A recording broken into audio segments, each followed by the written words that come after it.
Well, just in case you haven't guessed what's in this box, stick around and I'll show you. Good morning, everyone. Just before we start the video, I'm looking at the possibility of changing jobs, and the idea of making models for people is actually quite appealing. So this is more of an expression of interest type comment at the moment. It's not actually asking for any orders as such, but if you've either got something you'd like me to make, or a bespoke building you require, or something that needs to be 3D printed, please say. It is purely to get an idea of the level of interest that would be out there, and is it viable for me to just start my own business as such. So please do tell me what you think and see how it goes. Right, let's crack on with the video. Well, good afternoon everyone and welcome back to Piccadilly. Now, I've been waiting for this for a very long time, so let's get the box open. Well, in amongst all the bubble wrap that you get from Hatton's, we have, yes, you can see it, we've got a Class 800, but not just one, we've got two. And do you know why? Because I'm fed up with the Pendolinos. So LNER are taking over the route from Manchester Piccadilly to London Euston. Yes, they are. Right, so let's take a look.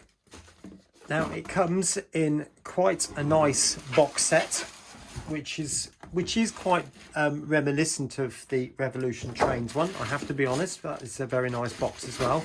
But this is quite a nice little book as such. And those of you who've seen the GWR version, obviously you get a set of instructions, which we'll look at some point in our life.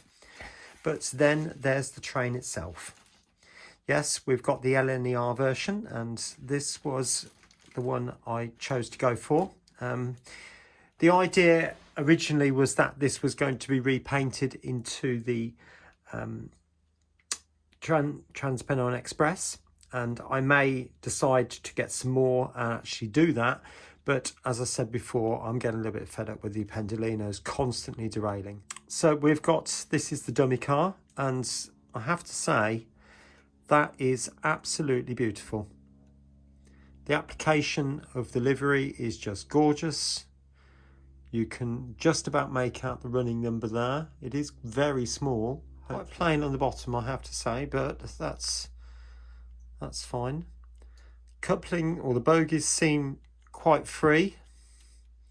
They're not tight as they have been on other brands, and the coupling seems to be quite free in both directions, as you can appreciate. That is very good, that there's a lot of motion there. That's what you need. And the pantograph, if I can get it up without damaging it, yeah, that's going to be fantastic. And obviously they run by fuel mode, if you like. They are diesel and electric. So that's that. I'm not going to go through every single car because they are pretty much the same, but I do want to show you varying parts. So I'll show you one coach and then we'll put the decoders in. So again, it's beautifully done, I have to say. And some of you may have noticed there is the gangway going all the way through, which I've never seen before on a model. They've always got the doors closed at the ends. So this is the very first one. But yeah, that's just beautiful. Absolutely beautiful. So I got in touch and I asked them about the decoders, and they said to me, we're really sorry, but the decoders won't be in stock until October. Now let's have a think about this. We're in June. So we've got the rest of June, July, August, September, October. So yeah, that's quite a long time, nearly, well, 5 months to wait for, and that's assuming they come in then. There is a strong possibility things might get delayed and they might not be until the new year. So I immediately say to the lady at Hatton's, I will see if I can find it elsewhere. And gratefully, I just typed in DCC 89, which is there. and I managed to find two sets. This one's obviously arrived, the other one's due to arrive. And you can see the price there. This came from CM Models, but I had the very last one, sorry guys. But there was also, the second one came from Hereford Models, and they did have one left, so I'm not sure, you might be quick and lucky, but on the other hand, that may have sold out between now and then anyway. So if you have got one of these and you do need DCC decoders, good luck. That's what I can say, because these are very, very sparse. You might find them on eBay, but they're going to be extortionate prices. Hattons were supposed to be selling this for 42, so with the postage we're looking more than £10 more, which is ridiculous, but hey, there we go. Right, so as you can see there, we've got the two different sets of decoders. This one I believe is for the motor, even though all this I believe is Japanese. Can't be totally sure, so forgive me if I've got that wrong. And these two apparently are for the running lights, which go at the ends of the carriage. So let's get this one in first. Well, I have to be honest, when I was looking for the details of how to fit the decoders, this is just useless. So I'm really sorry, Kato, but yes, moving on. I think that's the best thing to say about that. So what I have discovered though is that you literally just unclip the body. So I'm putting my fingernails underneath the body very gently and ease up, and that should just pop off like that. Now I have noticed, I've had the body off a couple of times, this coupling does seem to want to come off, but it clips on again and it feels quite firm, so I don't think there's a problem with that as such. But then you need to remove this portion of the undercarriage, if you like, or underframe, and we've got these 4 little clips both sides. So there's one there, being gentle not to tip them up. So I'm just using my fingernail, oops, there, and the last one. Right, so that comes off. All right, put that nice and safe. So now you can see we've got I believe that's a 5-pole motor. Yeah, I think it is. And we've got some gorgeous flywheels just there. Now to get this in, and I think it goes this end, because you've got like a dip, if you like, in the chassis. This bogie comes off. So I'll get a little screwdriver and just pop that off. Right, so like I said, just take a little screwdriver, pop it between the top of the bogie and the frame, just give it a little twist. That comes off, as you can see, just like that. And then the decoder goes, I believe, like I said, into this little channel there. You can see the brass does sort of dip down, it steps down. So you push that in like that until it's reached the edge of the steps. Bogie then goes back into there. I'm just going to turn it just to make sure that it's working. Yes, it is turning, and then that snaps back on. Nice satisfying little click, and then obviously that goes back on. Make sure that they're in line. Now that does look about even. I understand that if you get it the wrong way around, it won't. Although that does look the same to me, to be honest. So I'm just seeing if there's anything inside. Now it's got an arrow there. I don't know whether you can make that out at the end, at the top here. I'm wondering if there's an arrow on the actual train itself.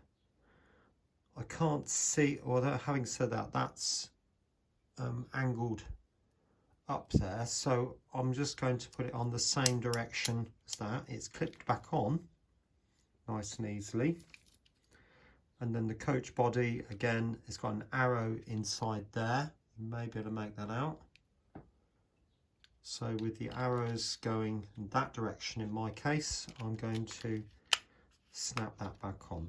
So that, in theory, that is done. Guess what I've just found? And they were in the box, the little decoder boxes, but we do have instructions on how to fit them, but they do look as if they're in Japanese, I believe that is. Forgive me if I'm wrong, but it does look what we've just done to be absolutely correct. This is for the end units, so it looks like, yeah, I think we've just got to remove that portion inside there. If I take the end unit, oh, it's just fell out. So that bit was in there. Oops. So that bit was in there as a blanking plate like that. So with just a pair of tweezers, just going to, well, even just do that, to be honest.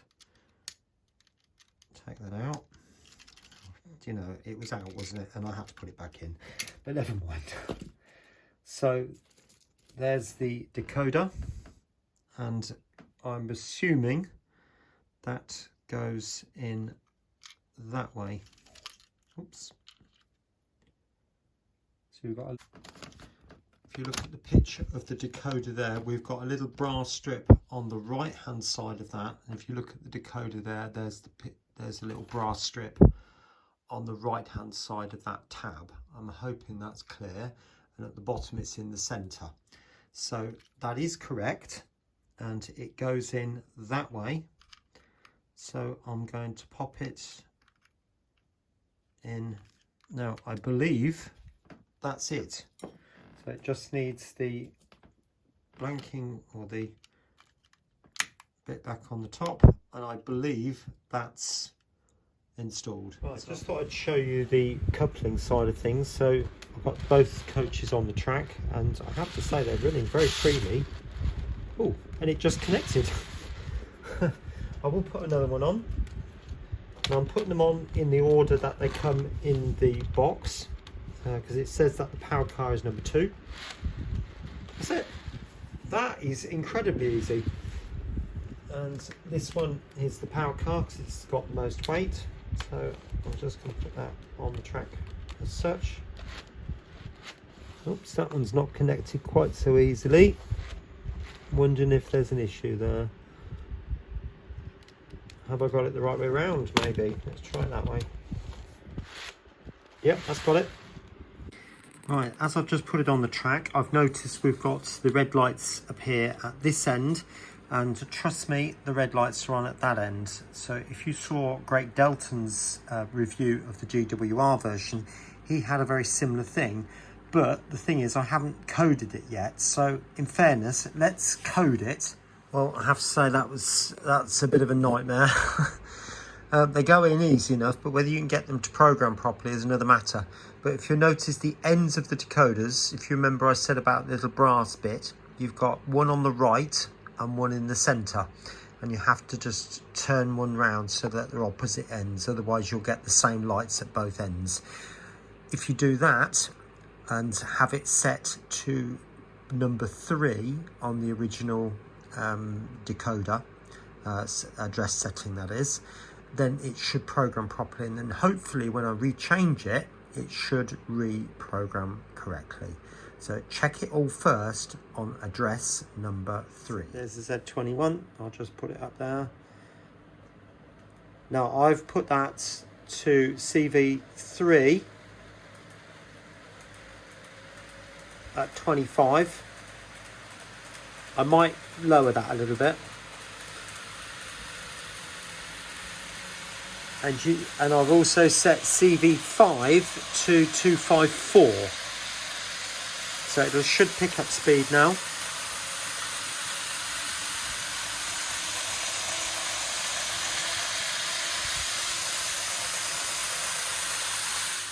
I mean, on the whole, I'm really impressed with it. Like I said, the decoder fitting, the lights was a bit of a faff, but on the whole, it seems to be okay.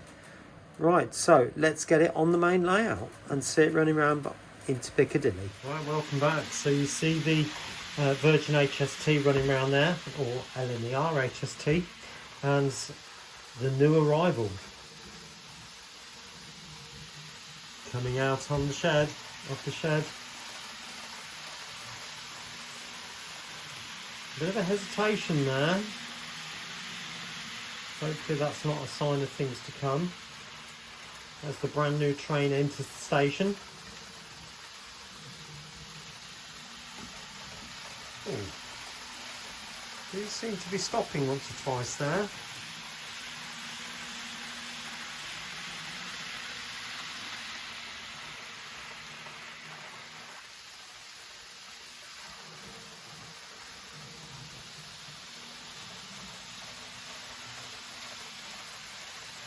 But as it enters Piccadilly for the very first time.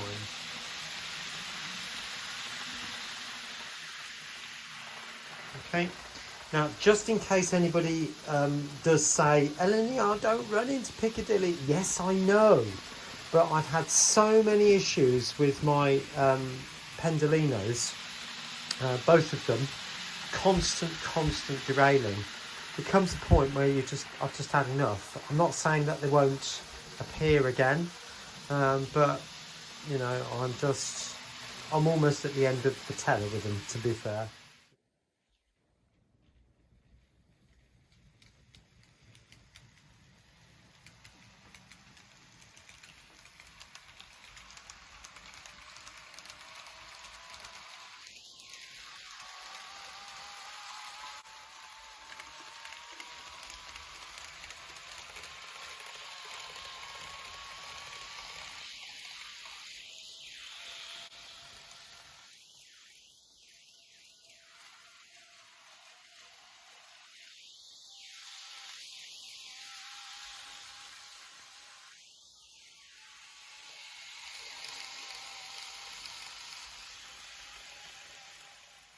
Well, so what's my verdict on this train? And I think it's absolutely beautiful, and you can see it runs very well indeed. There is no question of that. Tad noisy, but I'm being picky, I think. Having said all that, it's not been plain sailing. The fitting of the light decoders for the directional lighting was a nightmare. Trying to get them to work correctly, basically because all the instructions are in Japanese and you've got to try and work it out from the pictures, and it's not immediately obvious, but you push them in, don't reprogram the address, do it straight away, put the decoders in, push them forward, but then on the opposite driving unit you have to turn the decoder 180 degrees so that they're in opposite directions. Push them home so that the two wings on the side of the decoder completely disappear into the body of the train, and then put the little clip back on. That way you should be all right. Check on address number 3 that they work, and then you should be all right to give it a new address. But yeah, be prepared for a little bit of a battle on that one. Secondly, as I said, it does run very well, but it did not like my crossovers, my diamond crossings. So there is a coming video on that one very soon, so look out for that. I'm not going to say any more about that right now. But secondly, or thirdly even, I went to sort out the second train, put the decoders in that and get that up and running. I was hoping to have both running for this little bit of a outro, if you like, but I had a problem with it. It ran very well, but again the lights were an issue, and even though the lights worked at both ends on DC when I ran the train in, when I put the decoder in, it blew the decoder, basically because there's a problem with the light board. So I'm going to have to send that one back to Hatton's for a replacement. I'm a little bit annoyed that one of the decoders has blown, so whether that means I've got to just wait until October to buy another one, or whether I can sensibly program another decoder, a more normal decoder into the system, I don't know. I'm investigating that. It might be possible just to put another decoder in it. We'll have to see. But yeah, it's been a little bit of a journey, but as you can see, it's a beautiful train and it runs very, very well indeed. It goes over all the track, and apart from what I've just told you about the diamond crossings, I've had no issues with derailments whatsoever. It just runs as it should. So hope you've enjoyed this review of the N-Gauge Class 800. And I have to say, it makes such a lovely change to actually get a train in a particular livery before you're doing 00. No offence to 00 people by any means, but you know, it's very, very rare that we got an N-Gauge train before the 00 gauge versions come out. So anyway, hope you enjoyed it. 2 more videos will be appearing on your screen right now, so please take a look at those to the very end and look out for this other video I keep telling you about. Catch you soon. Bye for now.